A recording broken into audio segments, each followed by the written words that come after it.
Hello दोस्तों, राधे राधे, जय श्री कृष्णा। दोस्तों, आज हम आप लोगों के लिए एक पंडित जी के लिए बड़ा ही मज़ेदार गीत लेकर आए हैं। मंडप में आप लोग उनके लिए ज़रूर गाइएगा और वीडियो को लास्ट तक देखिए और कमेंट करके हमें बताइएगा कि यह गीत आपको कैसी लगी।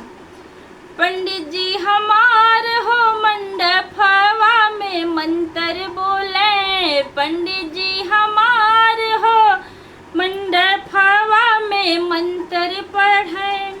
हमारी यहाँ के पंडित पढ़ल लिखल बाटे हो, हमारी यहाँ के पंडित पढ़ल लिखल बाटे हो।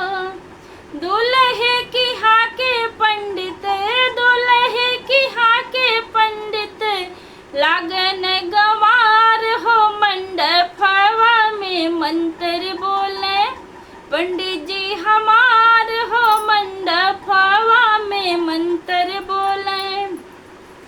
हमारी यहाँ के पापा पढ़ल लिखल बाटे हो, हमरे बनी के पापा पढ़ल लिखल बाटे हैं।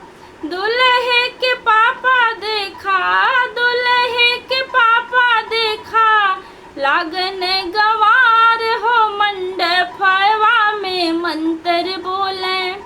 पंडित जी हमार हो मंडप हवा में मंत्र बोले। हमरे बनी के चाचा पढ़ल लिखल बाटे हो, हमरे बनी के चाचा पढ़ल लिखल बाटे हो। दूल्हे के यहाँ के चाचा, दूल्हे के सगे चाचा लागन गंवार हो मंडप हवा में मंत्र बोले। पंडित जी हमार हो मंडप हवा में मंत्र बोले। हमरे बनी के भैया पढ़ल लिखल बाटे हो, हमरे बनी के भैया पढ़ल लिखल बाटे हो। दूल्हे के बड़का भैया लागन गंवार हो मंडप हवा में मंत्र बोले। पंडित जी हमार हो मंडप हवा में मंत्र